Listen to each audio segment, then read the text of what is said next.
Parang, hindi ko naman first time na nag-join sa GK. Siguro, first ko nung Singles for Christ ako, tapos nag-join ako sa Dipolog yung first na GK build ko. Pero, yung siguro, after graduation, busy na sa work, career, puro career na lang iniisip. Siguro, going into this kind of activity, parang don't keep yourself grounded na parang self-assessment lang na hindi, parang masyado ka na nagiging komportable sa life. Sorry. Totoo. Di ba? Going Parang, outside our comfort zone. oo, parang naging komportable ka na, tapos hindi mo na alam na nagnitingnan yung mga tao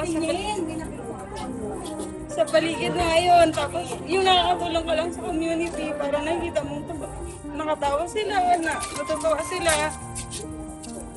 Sorry.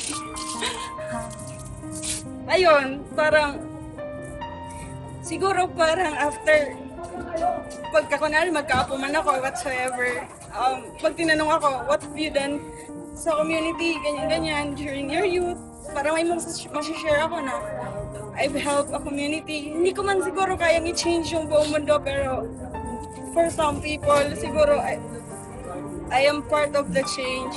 Ganun lang. Cut na ba? Cut na? Cut na.